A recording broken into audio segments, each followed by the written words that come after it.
Check, check. Okay mga pamangkin, saktong-sakto. Meron tayong nadaanan. Nandito kasi tayo sa Calamba eh. Nandito tayo sa Calamba, naghahanap tayo ng makakainan. Eh meron ako nakita ritong malalaking mga kaldero dito sa may likod ng Laguna College of Arts o yung LCBA. Ganito usually yung ginagawa ko. So nag-i-scout ako kung saan-saang lugar, naghahanap na makakain, tapos tinitikman natin yan.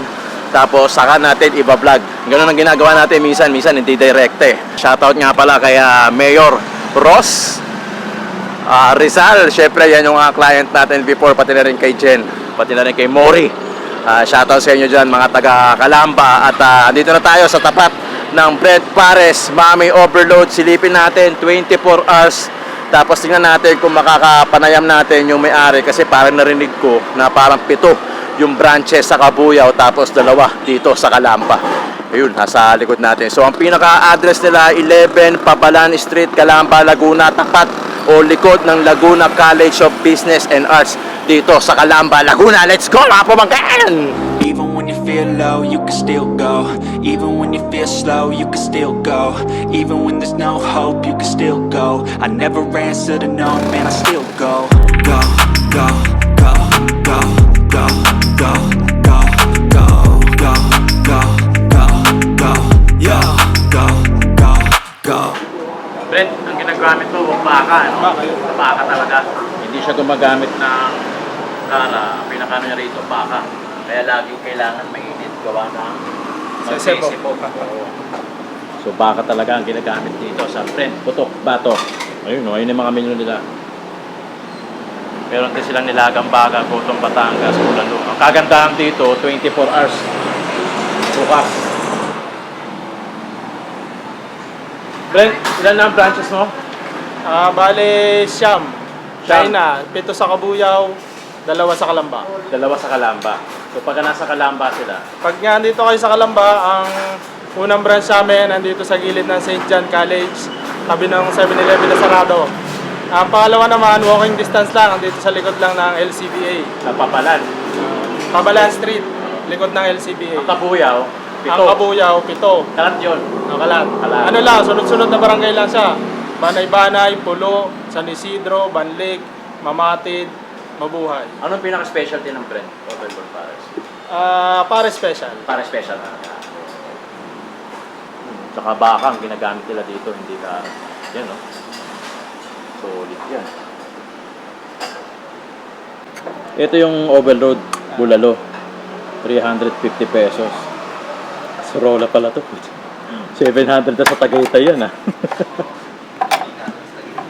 700 sa Mahogany yan Yan ganyan. Tapos may sarili ka pang lutuan, may butane ka pa. Ganun kalaki. Ayun o.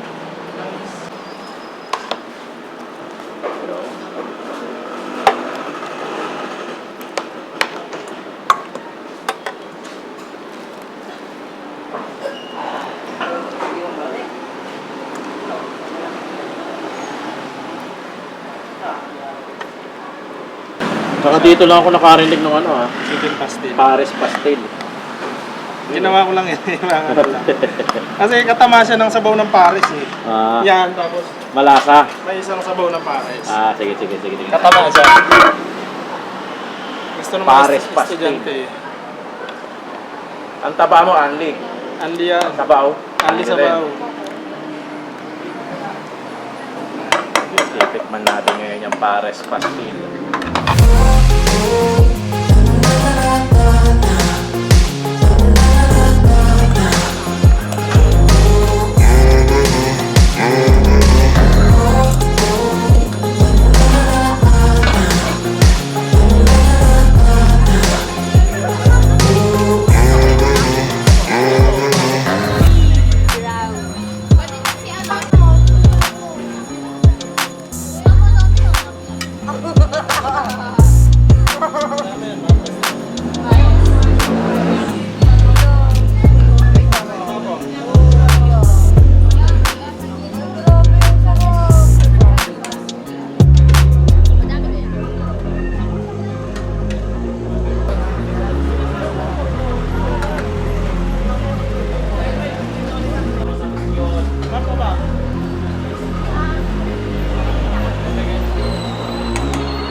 mga pamangkin, ito yung pares pastil.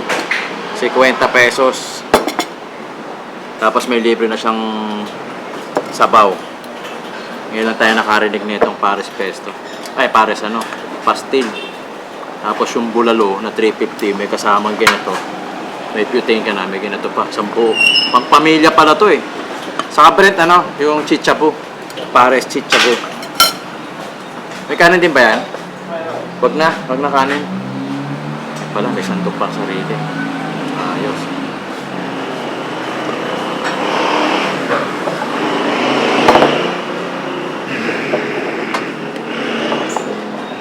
Timplahan natin yan ng tumataging ting.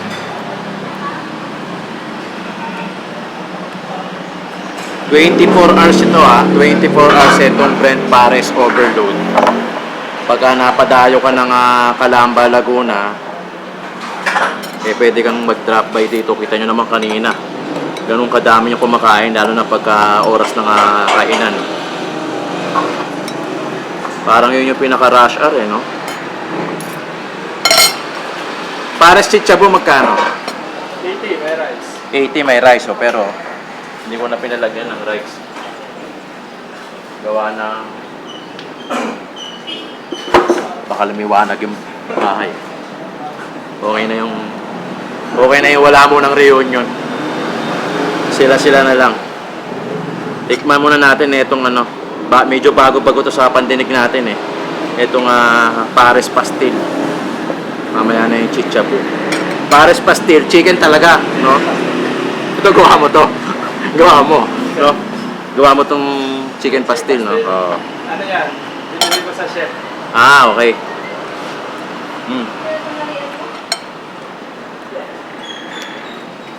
Chicken. Ano yan? Chicken? Parang adobo? Hindi, no? Oo, may Ano yan eh? Alam ko yung pastel, di ba? Pagkain ng Yung pastil kasi usually lalo na sa Quiapo, para siyang may pagkahalintulad sa adobo, yung lasa. Ito hindi. Ang gawa niya, parang chicken curry. Parang ganon.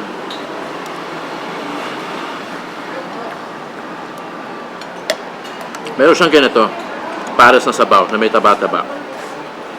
Tikman natin.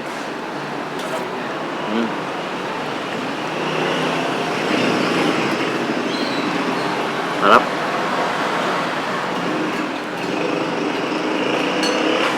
Masarap yung pastil. Hindi siya adobo. Hindi gaya ng mga regular na pastil na na-encounter natin lalo na sa Quiapo. May pagka-adobo kasi yun eh.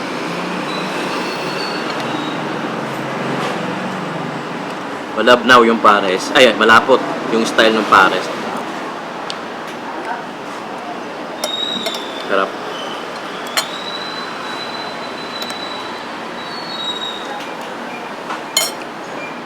Sarap pa.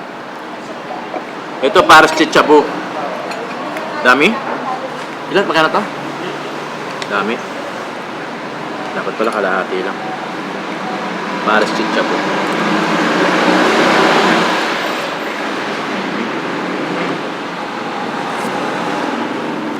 Sarap.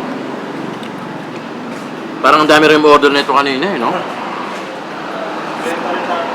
Sarap.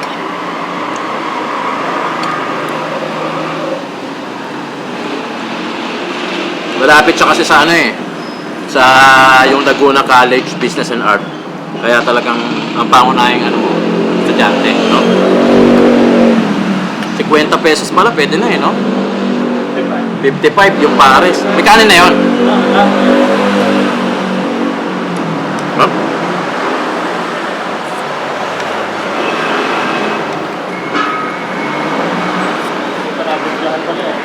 Panalo to? Hindi, okay na. Chili sauce lang naman ako.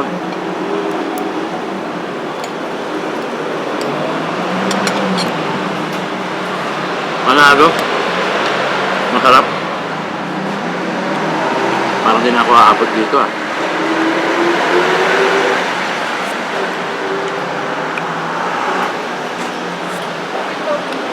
Solid Yung pares chichabu, may laman din pares. Oh. Ang kagandahan dito, baka yung gamit nila. Hindi karabaw, kaya kailangan laging mainit kasi kung hindi magsesebo agad eh. Oh. Sarap. Balot, patayin mo na to, Ben. Okay na yan. Sarap. Sabaw mo palang malasa na, kaya palang daming humihingi ng sabaw eh.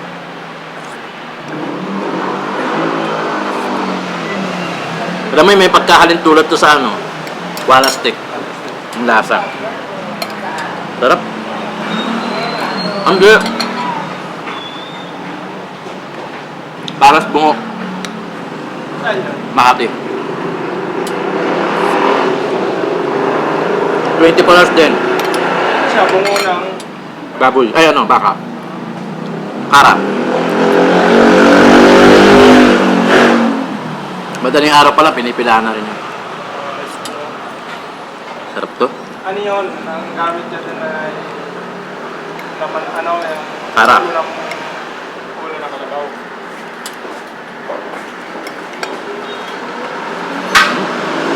Mura siguro ang gamit niya dito. Sarap to. Marami nang naging kulinary dyan sa sabaw na yan. Sa mga kasamahan ng Oh. pinakaunang naging kulinary. Talaga. Nagasang taraw. Sarap siya. Kakaiba yung sabaw eh, no? Plan niya talaga yan, nakuha lang natin kasi Tagalog. Ah, sarap to. Tapos ini-enhance pa natin.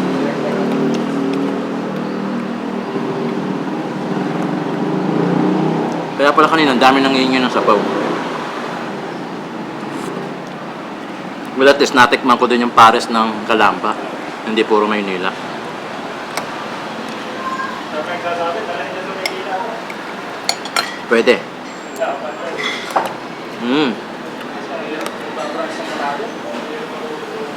Saka baka eh, oh. Oh? Baka. Hindi kara.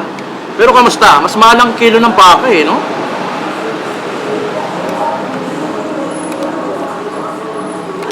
Oh?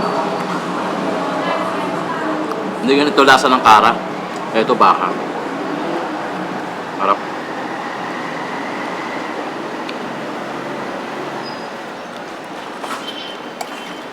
Parang di na ako aabot sa bulalo ah. Ulit. Sarap to, Brent. Tama nga sila, dali mo Maynila. Yun nga lang, ang hassle lang doon, ang layo mo. Pero, may laban. May kasamaan kami sa Kainta. Kainta. Nag-pwesto kami niyan sa Kainta. Nire-record kasi sa Planway. Sarap. Dito kasi yung lang.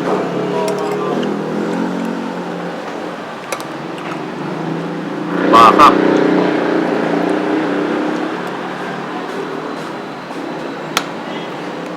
Yun naman sakto eh, no? Sakto sa lambot, no? Ayoko kasi yung ano eh, yung sobrang lambot naman. Ayoko yun. Ito medyo hindi nalulusaw yung lambot, pero masarap eh. Malambot din. Ayoko sa lahat yung parang nalulusaw na sa bibig. Parang wala ka ng effort na nguyain. Oo. Panalo, pati itong pastil. Tikman natin yung bulalo. Sabi ko, hindi ako kakain.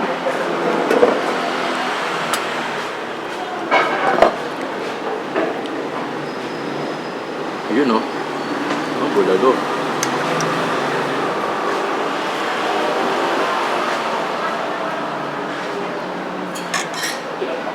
Yun, sinasabi ko. Bulalo.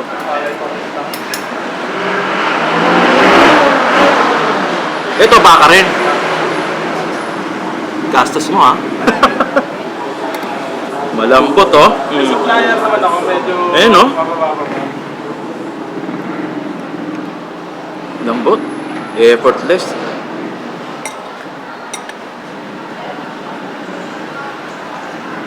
Up.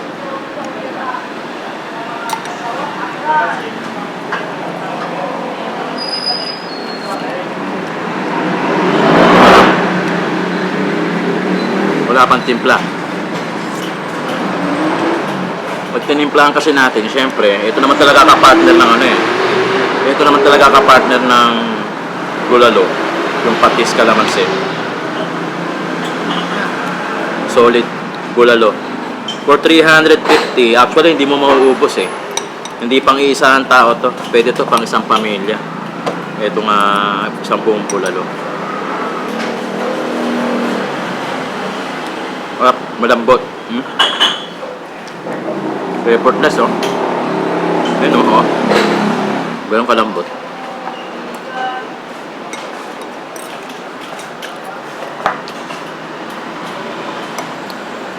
Nalala.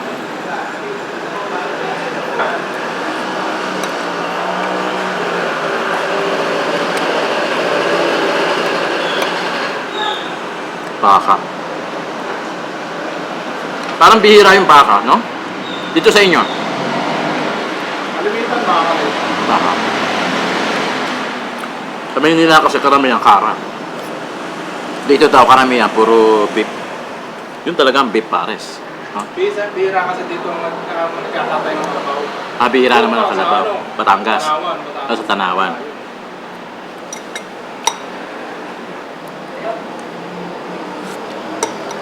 Lalo. Solid.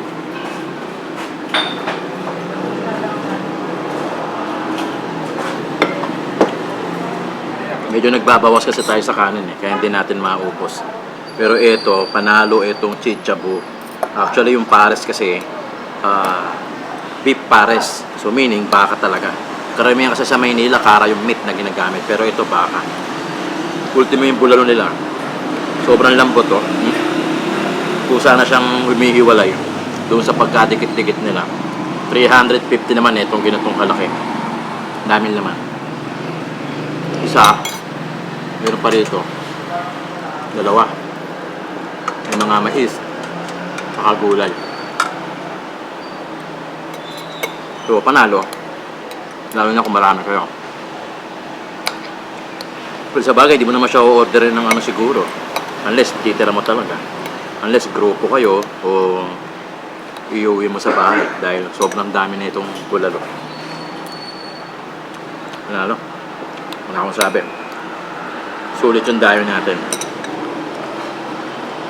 Ang ugawari kasi natin mga pamangkin, pumupunta tayo sa mga lugar-lugar para mag-scout ng mga pagkain.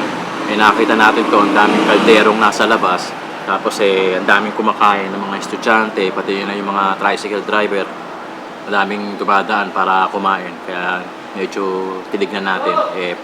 Nakalagay, pares overload pala.